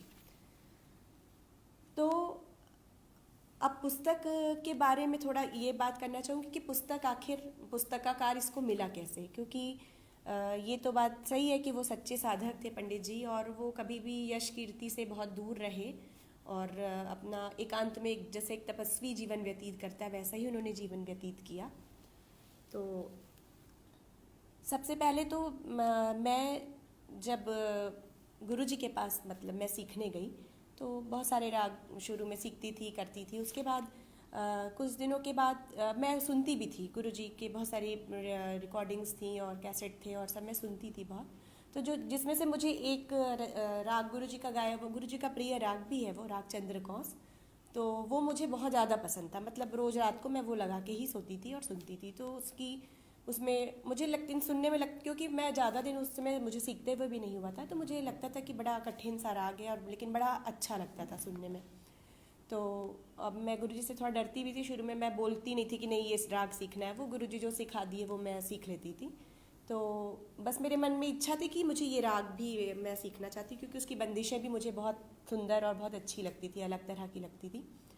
तो एक बार प्रयाग संगीत समिति इलाहाबाद की तरफ से एक जो प्रतियोगिता होती है, बहुत सारे लोग जो भी विद्यार्थी हैं वो जानते हैं, तो उस प्रतियोगिता में वो 3 राग आते हैं। लॉटरी में वो जो राग निकलता है वो गाना होता है। तो उसमें चंद्रकौंस राग जो था वो आया था। तो चंद्रकौंस आया था, तब बस मेरी तो बहुत इच्छा, एकदम मैं बहुत खुश हो गई कि अब तो चंद्रकौंस मुझे सीखने को मिलेगा। तो गुरुजी ने उसमें और जो भी राग थे वो तो सिखाए ही, साथ में चंद्रकौंस राग सिखाया। उसमें एक रचना थी बड़ा ख्याल ब्रिज की नार, जो बहुत सारे लोग आप लोग जानते हैं। तो पहले गुरुजी मेरी कॉपी में ज़्यादातर, वैसे खुद मैं भी लिखती थी लेकिन ज़्यादातर वो खुद से ही जैसे जो मुझे सिखाते हैं वो लिख देते थे मेरी कॉपी में।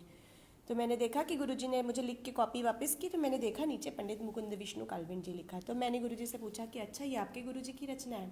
उसमें एक रचना और भी थी, तो दोनों ही रचनाएँ सिखाई गुरुजी ने।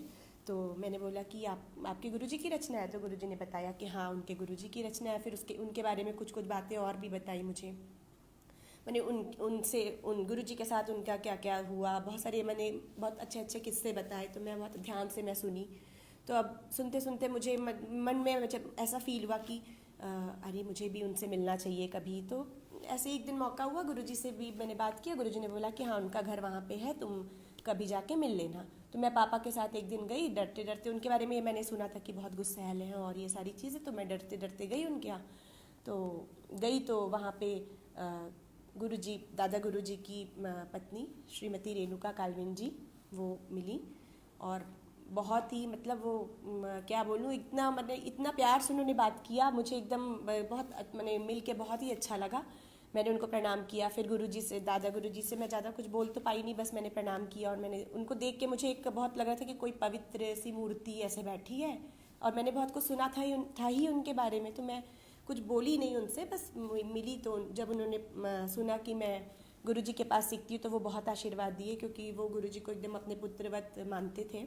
और बहुत ही खुश हुए कि अच्छा तुम वहाँ सीखती हो, बहुत अच्छे से सीखो, वो तो बहुत अच्छे हैं। मैंने ऐसे ऐसे थोड़ी बहुत बात की। और वहाँ पे मुझे उनकी पुत्री शशि मैम मिली। तो मुझे लगा कि अरे शशि मैम तो मुझे बचपन में, मैं जब छोटी थी जब, तो मुझे स्कूल में क्लास 10 तक उन्होंने मुझे संगीत सिखाया है, मैं जहाँ विद्यालय में पढ़ती थी। तो वो स्कूल में तो बहुत स्ट्रिक्ट टीचर के रूप में थी। तो तब मुझे पता चला कि अच्छा वो गुरुजी की बेटी है। तब मुझे पता चला कि अच्छा वो इतनी स्ट्रिक्ट क्यों है, क्योंकि गुरुजी ने अपने गुरुजी के बारे में बताया था कि वो मतलब कायदे कानून नियम ये सब मामले में एकदम स्ट्रिक्ट है। तो लेकिन घर में उनका एक अलग ही रूप था शशि मैम का, एकदम माँ के समान। खूब प्यार से उन्होंने बैठाया, कुछ मिठाई वगैरह खिलाई। और उनकी बेटी जो है आनंदी, वो भी बहुत अच्छी सी, मतलब बहुत अच्छी है। और ये पुस्तक लिखते समय सबसे पहले महत्वपूर्ण बात ये है कि उन लोगों ने मतलब दादा गुरुजी की पत्नी रेणुका कल्विन जी ने, साथ में शशि मैम ने और आनंदी ने मेरी मैंने बहुत ज़्यादा ही सहायता की।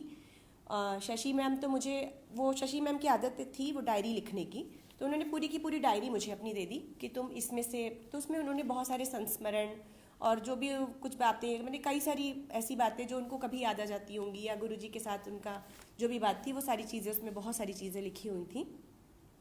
तो उससे तो मुझे बहुत ज़्यादा सहायता मिली। साथ ही साथ गुरुजी की पुरानी कॉपियाँ और सारी चीज़। और फिर ये जब पुस्तक पहले, हाँ ये मैं बता दूं कि पुस्तक बनने का क्या आधार हुआ।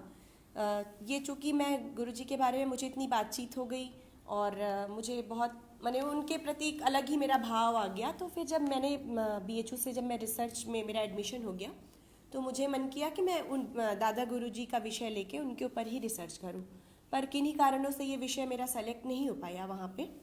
आवाज़ क्या कुछ ठीक नहीं आ रही है जी? तो किन्हीं कारणों से वहाँ पे ये विषय सेलेक्ट नहीं हो पाया। तो फिर मैंने ठुमरी विषय पे अपना शोध कार्य पूरा किया। वो भी मेरा बहुत ही प्रिय विषय है। तो मैंने किया, मुझे JRF और SRF फेलोशिप मिली हुई है, तो मैंने वो अपना ठुमरी पे शोध कार्य किया। लेकिन मन में एक इच्छा बलवती तो थी ही कि दादा गुरुजी के ऊपर कुछ कार्य तो मैं करूँ हूँ। फिर उसके बाद मौका ऐसा आया कि दिल्ली से जो एक फ़ेलोशिप मिलती है, जूनियर फ़ेलोशिप, उसके लिए मैंने अप्लाई किया था। और वहाँ पे कोई टॉपिक लेके जाना पड़ता है, तो मैं काल्विन गुरुजी के विषय का ही टॉपिक मैं लेके वहाँ गई दिल्ली इंटरव्यू के लिए। तो वहाँ पे वो लोग, इंटरव्यू तो मेरा खैर बहुत अच्छा हुआ, लेकिन ये टॉपिक मेरा सेलेक्ट नहीं हुआ। ठीक है, कोई बात नहीं। फिर अगले साल मैंने फिर भरा, तो कई लोग बोले कि तुम ये वाला टॉपिक तो नहीं सेलेक्ट हुआ, कोई और टॉपिक ले लो। तो मैंने बोला कि नहीं, मैं करूँगी तो इसी टॉपिक पे करूँगी, नहीं तो नहीं करूँगी। मतलब मैं काम तो इस पे करूँगी, फेलोशिप मुझे मिले या ना मिले वो अलग बात है। तो खैर मैं दिल्ली पहुँची, पुनः वहाँ इंटरव्यू हुआ। और वहाँ पे कुछ लोग जो थे शायद पहले के ही, जो मतलब उन्होंने मुझे पहचान लिया, बोला कि आप तो पिछले साल भी ये वाला विषय लेके आई थी। तो चूँकि मेरे मन में तो था कि मैं करूँगी ही इस टॉपिक पे, मिलना ना मिलना अपनी जगह, तो मैंने तुरंत उनको उत्तर दिया कि हाँ, आपने तो पिछले साल मुझे ये दिया नहीं फेलोशिप, इसलिए मैं फिर से ये टॉपिक लेके आई हूँ। तो उन लोगों का एक सवाल था कि कोई, अब चूँकि जैसा कि आपको गुरुजी ने भी बताया कि दादा गुरुजी एक साधक की भांति थे, वो कुछ भी अपना प्रचार प्रसार करना ही नहीं चाहते थे, मतलब वो अपना एकांत में ही रहना चाहते थे। तो बहुत सारे लोग उनके विषय में नहीं जानते थे। तो मैंने बोला, वहाँ पे उन्होंने, जो लोग इंटरव्यू ले रहे थे, उन्होंने कहा कि कोई नामी लोगों पे करना चाहिए आपको, जैसे ये कोई कई सारे नाम उन्होंने लिया।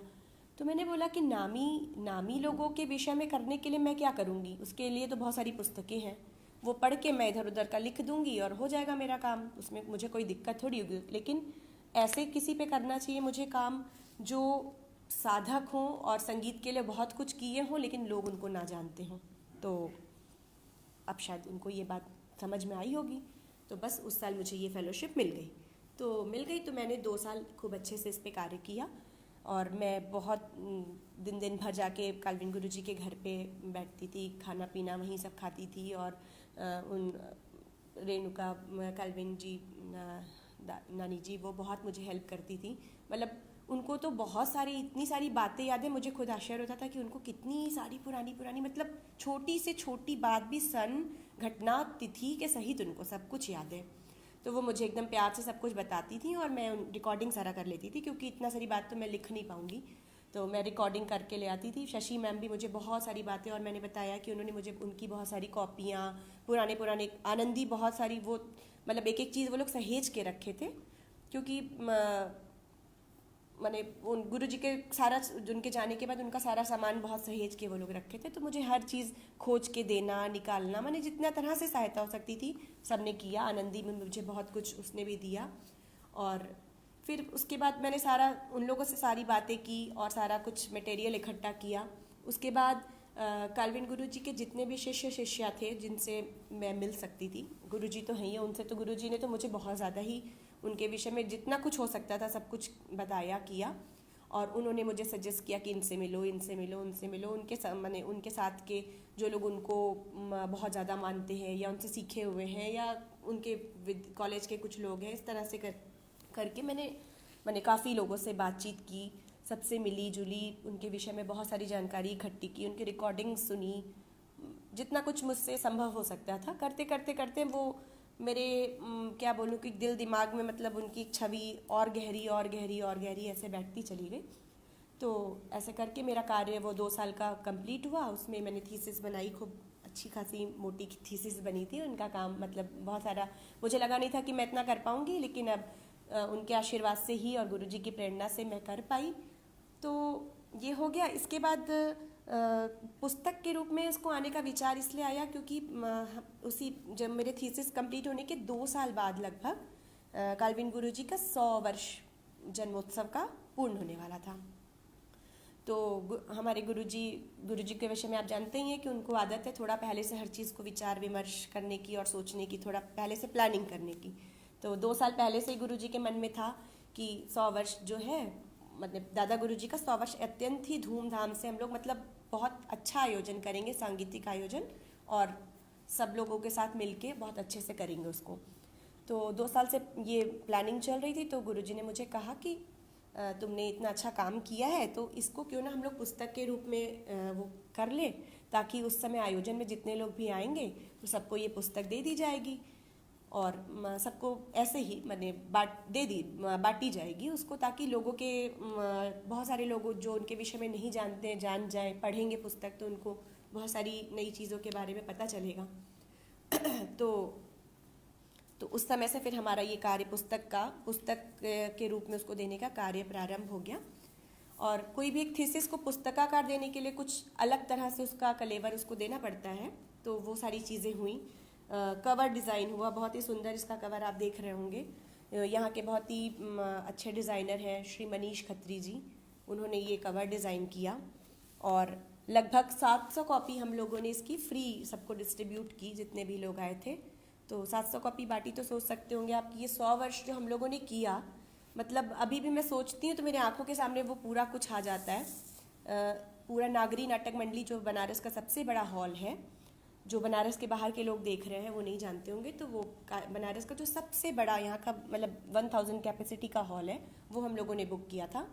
और विदुषी अश्विनी भिड़े देश पांडे जी उसमें आई थी, गायन उन्होंने प्रस्तुत किया। और सबसे बड़ी बात 12 घंटे का भव्य आयोजन हम लोगों ने किया और पंडित राजेंद्र प्रसन्ना जी उसमें आए, उन्होंने अपना बांसुरी वादन प्रस्तुत किया। और साथ ही साथ गुरुजी का गायन तो था ही, और भी बाहर से कई कलाकार आए। मुझे भी अवसर मिला उसमें अपना गायन की प्रस्तुत करने का, शुभंकर ने किया, ऐसे करके। और उसमें सबसे बड़ी बात यह कि हमारे सुकल्पा मुखर्जी जो उनकी गुरुजी की शिष्या भी, उन्होंने प्रस्तुति की। मैंने बहुत सारे लोगों ने प्रस्तुति की। और मुकेश गर्ग जी दिल्ली से, डॉक्टर मुकेश गर्ग अंकल जो हैं वो भी आए थे उस आयोजन में।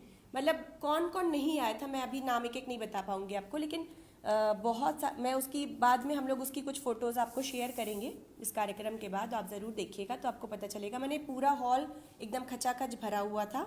और हम लोगों ने लंच पैकेट मैंने लंच का सबको कराया, भोजन, नाश्ता, चाय पानी, मैंने पूरी व्यवस्था थी कि आप 12 घंटे कहीं भी ना जाए, वहीं पे रहें, आराम से सुने। सारे हम लोग के शिल्पायन के जितने भी सदस्य थे, जितने भी स्टूडेंट्स थे, सभी ने इतनी मेहनत की और इतना उस आयोजन को सफल बनाने के लिए पूरा अपना प्रयास किया। और साथ ही साथ इसमें अब आप समझ ही सकते हैं कि इतना बड़ा आयोजन हुआ तो उसके लिए कितनी ज़्यादा हम लोगों को धनराशि की आवश्यकता तो ऑफकोर्स पड़ी होगी। मुझे लगता है, एक अंदाज़ मुझे जहाँ तक लगता है कि लगभग 5 लाख के आसपास इसमें कुछ खर्चे हुए होंगे। लेकिन अब गुरु के आशीर्वाद से, गुरुजी के आशीर्वाद से और भगवान की दया से वो कहाँ से क्या व्यवस्था हो गई हम लोग को खुद नहीं पता चला। लास्ट में हम लोगों ने देखा सबके सहयोग से हुआ, बहुत सारे लोगों ने सहयोग किया, लेकिन हम लोगों को मतलब सोचना नहीं पड़ा कि ये खाने की व्यवस्था हम कैसे करें या इसकी व्यवस्था, मैंने सब कुछ व्यवस्थाएं अपने आप होती चली गई, क्योंकि हमें ये आयोजन करना ही था। और गुरु माँ ने उन्होंने तो इतना ज़्यादा सहयोग किया कि क्या बताऊं। मतलब पूरी तरह से उन्होंने बहुत ज़्यादा हम लोगों के लिए प्रेरणा स्वरूप तो हैं ही, और साथ में आर्थिक सहयोग भी उन्होंने किया, हर तरह का सहयोग किया मतलब। और इसके बाद ये आयोजन जब बहुत ही माने सक्सेसफुल आयोजन जिसको कह सकते हैं वैसा हुआ, सारी जगह कवरेज वगैरह सब कुछ अच्छा हुआ। अश्विनी भिड़े देश पांडे जी जो शीर्षस्थ गायिका है देश की, वो भी बहुत ज़्यादा खुशी, राजेंद्र प्रसन्ना जी वो भी बहुत खुश हुए कि इतना अच्छा आप लोगों ने आयोजन किया। और आयोजन के बाद गुरु माँ ने सबको पंडित जी का एक चांदी के सिक्के पे वो उनका मतलब बना हुआ और आशीर्वाद मैंने उस प्रोग्राम की एक स्मृति में उन्होंने सबको चांदी के सिक्के सब लोगों को, हम सभी को उन्होंने दिए।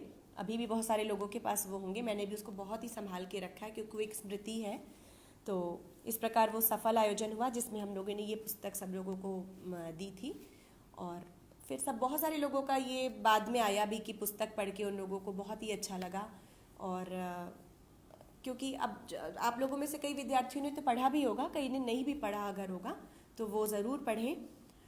इसलिए ना पढ़ें कि मैंने लिखी है, ऐसा कुछ भी नहीं है, लेकिन इसलिए पढ़ें क्योंकि एक साधक का जीवन कैसा होता है ये जानना इस समय आपके लिए, सबके लिए जानना बहुत ज़रूरी है। क्योंकि संगीत एक साधना का विषय है, तो उसके साथ उनके क्या विचार थे और हमारी नई पीढ़ी उसके साथ कुछ तादाद में स्थापित करे, ये बहुत बड़ी बात है।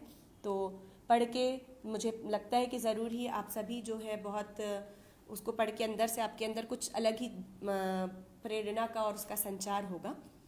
तो मुझे लगता है कि इतनी बातें ही काफ़ी हैं, क्योंकि लास्ट में मुझे मतलब ये कार्यक्रम का जो अंतिम पड़ाव है मैं चाहती हूँ वो संगीत के द्वारा ही समाप्त हो। तो मैं गुरुजी से पुनः अनुरोध करूँगी कि दादा गुरुजी का सिखाया हुआ एक राग है वो मुझे भी बहुत पसंद है, और तो गुरुजी खुद ही बता देंगे उस राग के बारे में। मैंने उनसे कहा था पहले कि आप वो वाला राग गाइएगा, तो वो उसी से गा के इस कार्यक्रम का समापन करें। आप सभी जुड़े रहिएगा, बस वो राग सुन के आप तब उसके बाद कार्यक्रम समाप्त होगा। प्रणाम।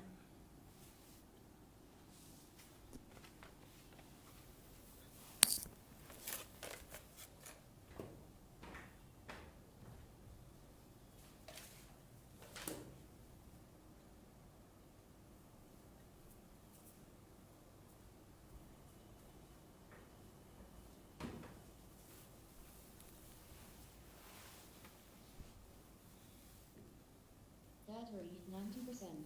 Connected to iPod Touch.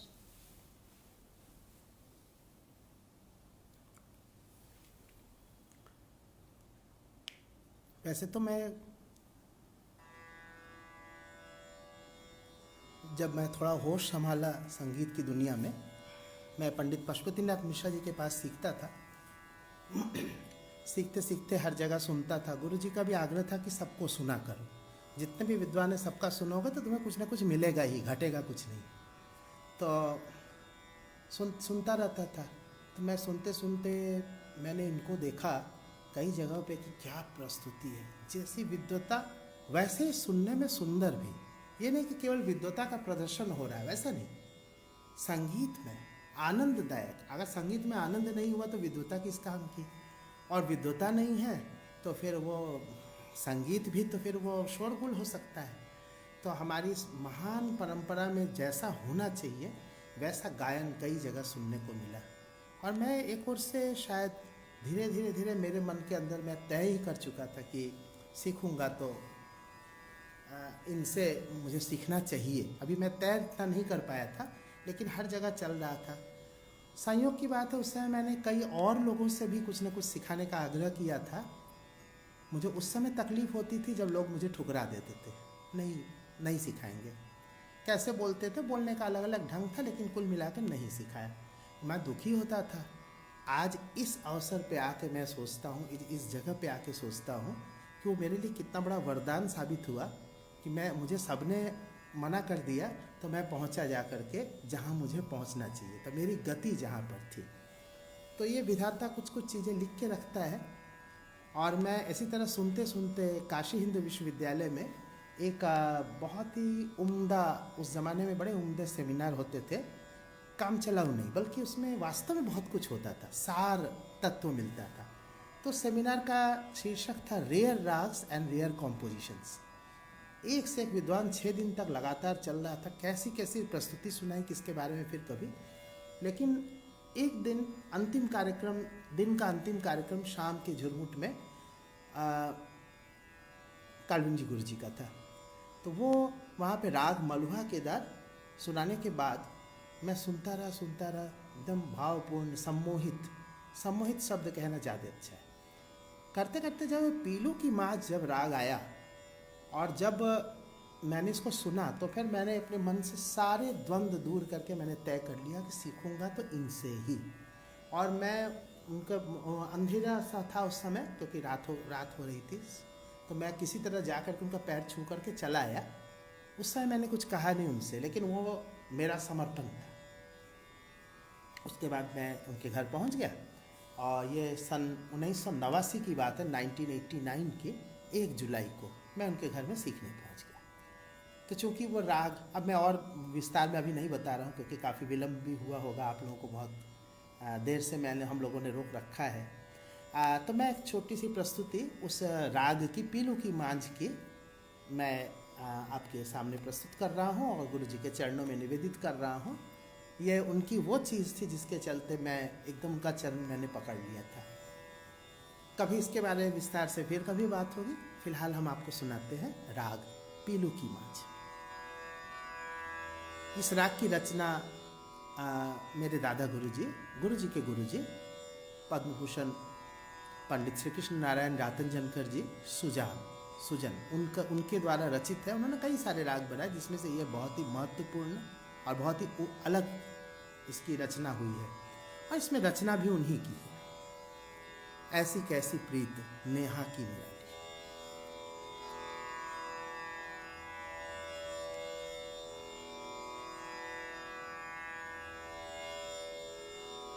ऐसे कैसे नेहा के निराली, ऐसे कैसे नेहा के निराली, प्रीत और न सोनित झूठे बतेरा बनावत हो। ऐसे कैसे गीत नेहा के निराले, ऐसे कैसे गीत नेहा के निराले, ऐसे कैसे गीत नेहा के निराले, प्रीत लगावत और न सोनित झूठे बतेरा बनावत हो। कैसे देत नेहा के निराले, प्रीत लगावत और न सोनित झूठे बतेरा बनावत हो। ऐसे कैसे देत नेहा के निराले, ऐसे कैसे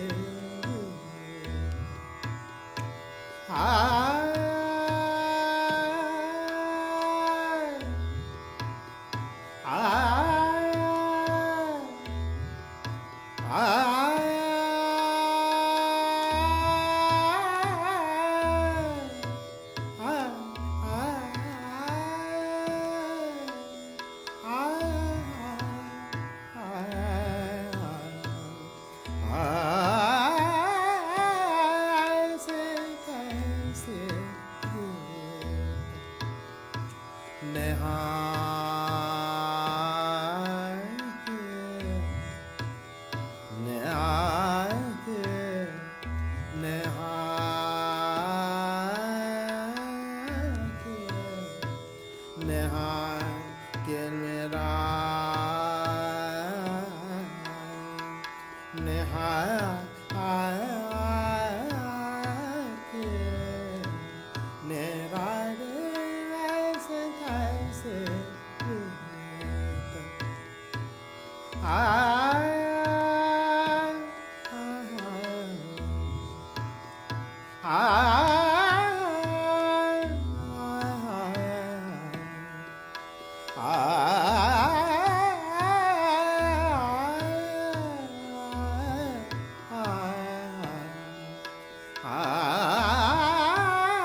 हम तो लगाए फंसे प्रीत, हम तो लगाए फंसे प्रीत, हम तो लगाए फंसे प्रीत को जाने जाए प्रीत के रेत रस के तरसे आए तो मैं हो ऐसे कैसे रे निहाय के निराय ऐसे कैसे निहाय के निराय प्रीत लगा प्रीत लगा प्रीत लगा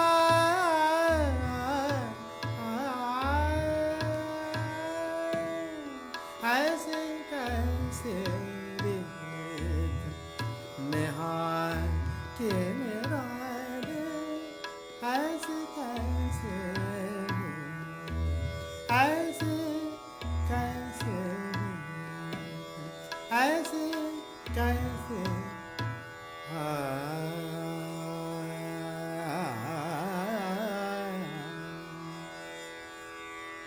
एक पूरे समय तक आप हमारे साथ बने रहे। सभी विद्यार्थियों को मेरा बहुत स्नेह, इसलिए कि वे इससे ज़रूर कुछ न कुछ मोटिवेट हुए होंगे, प्रेरित हुए होंगे और भविष्य में संगीत की साधना करने में पहले से दोगुने चौगुने उत्साह के साथ लगेंगे। और जो संगीत रसिक जन थे उन्हें भी मैं कुछ अगर आनंद दे सका तो मेरा सौभाग्य है। और सबसे बड़ी बात जो मुझे मिली, मैं अपने गुरुचरण में इस माहौल में इस समय जो चल रहा है जो कुछ भी, उसको भुला करके कुछ देर तक हम लोग संगीत की दुनिया में, भुलाना संभव नहीं है, वो बहुत बड़ी विपत्ति है, आपदा है, त्रासदी है, लेकिन फिर भी कुछ समय हम लोगों ने संगीत के लिए निकाला, सुर के सागर में गोते लगाए, गुरु के चरण में कुछ मैं अर्पित कर सका, निवेदित कर सका, समर्पित कर सका। तो ये हम सब भगवान के बहुत शुक्रगुजार हैं। उनसे प्रणाम करता हूँ, गुरु चरण में प्रणाम करता हूँ। नमस्कार।